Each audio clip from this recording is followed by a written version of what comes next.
Դերասանուհի և հաղորդավարուհի Զարա Արամյանի անժամանակ մահվանից հետո հանրությունը առավել լավ սկսեց ճանաչել նրա դստերը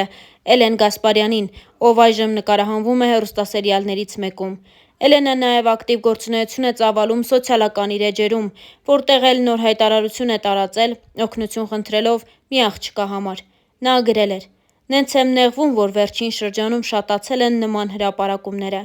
բայց այս հարթակները միջոց են խոսքը ավելի լսելի դարձնելու համար։ Գուցե ես ևս կարողանամ օգնել, այս անգամ ուղղակի տարածելով նման հրապարակումը», գրել էր Էլենն իր սոցիալական էջերում։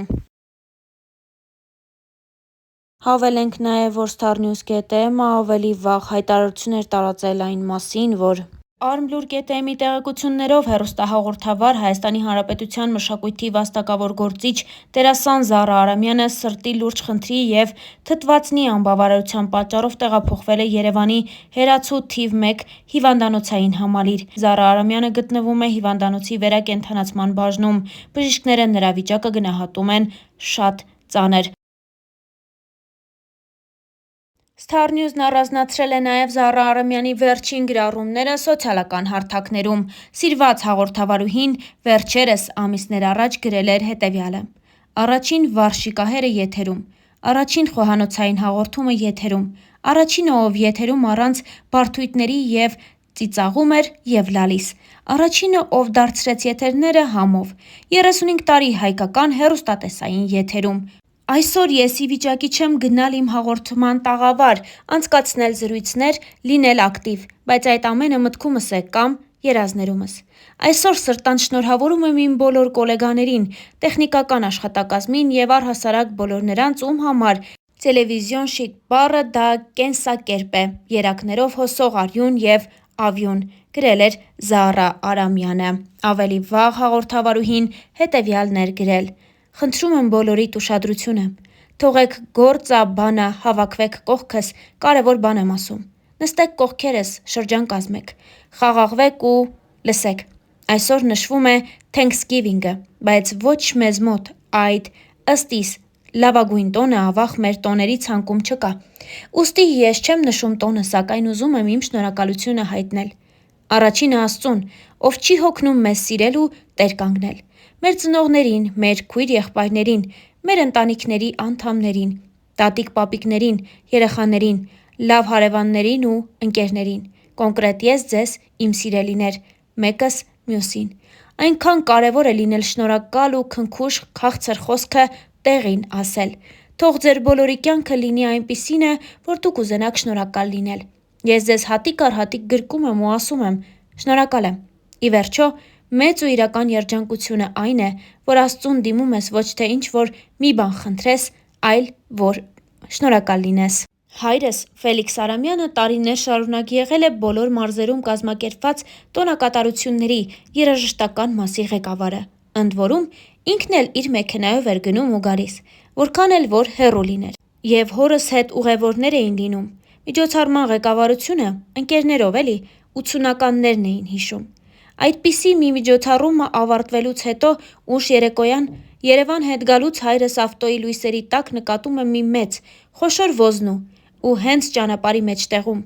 Հայրս հասցնում է կտրուկ կանգնեցնել մեքենան ու մեջը նստածները թափով ընկնում են առաջ ու դե ով քնած էր արթնանում է։ Հայրս ասում է. «Ոզնի ա, խոշոր մեղք ա, կարող է մեկ այլ մեքենա անցնի ու վնասի։ Պիտի ճանապարհից վերցնենք ոզնուն ու տուն տանենք, երեխաներն էլ կուրախանան։ Ուղղակի քանի որ մենք տանը շուն ունեինք, ոզնուն կարող է վնասել։ Ավելի լավ է վերցնի ավտոյի մեջի ընկերներից մեկը։ Մյուս ընկերն ասում է, որ իրենք էլ տանը կատու ունեն, որն էլի լավ չի ոզնու համար։ Եվ երկուսով լուռ պահանջող հայացքով նայում են երրորդ ընկերոջը, որ տանը ոչ շուն ունի, ոչ էլ կատու։ Ընկերը դե վերցնում է զգուշորեն ոզնուն, որը ոչ փախչում էր, ոչ ծակում։ Դե երեքով գնում են իրենց տներով, իսկ հաջորդ օրն առավոտյան շուտ զանգում է ոզնուն տուն տարած ընկերն ու բղավում. «Ֆելո, էս ինչ սարքեցիք գլխիս»։ Գիշերը ոզնին ունեցել էր 7 փոքրիկ ոզնիներ, որոնք քարկտիկի նման ամբողջ տնով մեկ տարածվել էին։ Ոզնին փաստացի հղի էր, այդ իսկ պատճառով էլ իրեն ծանր էր պահում։ Ստեղ են ասել՝ օրն եկավ, ղսմատն էլ հետը։ Բոլորիս մաղթում եմ բղսմաթով կյանք ու նվերները ստանանք ամենաանսպասելի տեղերից։ Հետգրություն. ոզնիներին բաժանեցին տարբեր տեղեր, իսկ պատմական մայր ոզնին երկար տարիներ ապրեց ոզնուն որդեգրած հորս ընկերոջ հայ համերգի երկար տարիների ղեկավար Լավրենտ Մովսիսյանի տանը։ Զահրա Արամյանը ևս մեկ գրառում էր նվիրել իր հայրիկին. «Ախ, ինչքան եմ քեզ հետ խոսում, կարծես լսում եմ բավ ձայնդ, թաքուն ժպտացող աչքերդ, ու ինչքան եմ հետդ կռիվ անում, որ ինչու ինձ տվեցիր սրտիդ հիվանդությունը,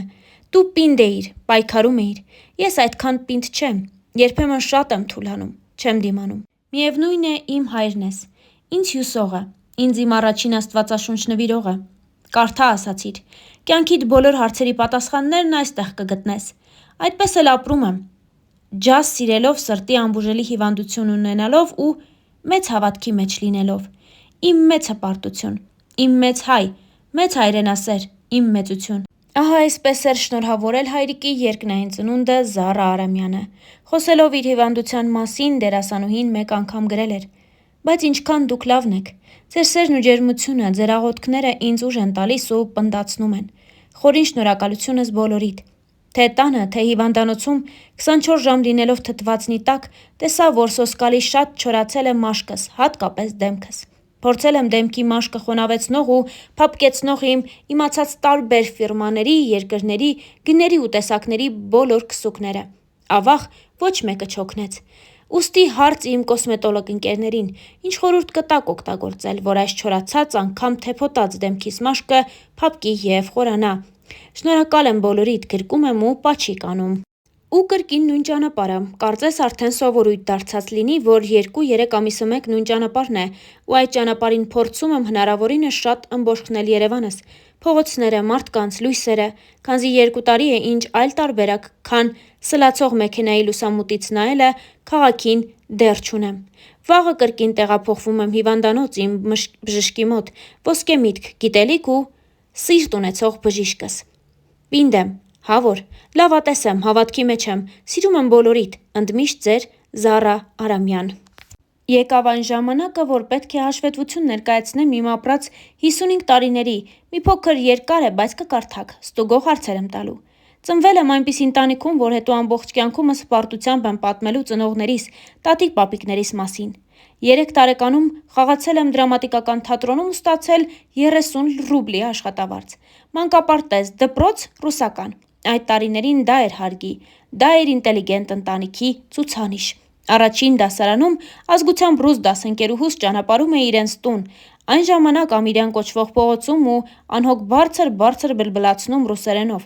Ու այդ պահին ինձ մոտեցավ մի տարեց մարդ, ճերմակած մազերով ու շատ խրոխտ ձայնով ասաց. «Դու ի՞նչ ա ռուսիչ ուտես, որ ռուսերեն ես խոսում» ու ուժեղ ապտակեց դեմքիս։ Ես ամբողջ փողոցով լաց էի լինում ու զարմանում էի, ինչու կանգառի ոչ մի մարդ չպաշտպանեց ինձ։ Մեկ էլ մի կին պատկառանքով նայելով այդ մարդու հետևից կամաց մոտեցավ ինձ ու ասաց. «Մի լացիր, աղջիկ ջան, ու հիշիր ամբողջ կյանքումդ քեզ ապտակեց Շիրազը»։ Star News-ն առանձնացրել էր Զահրա Արամյանի գրառումները ֆեյսբուքյան հարթակում։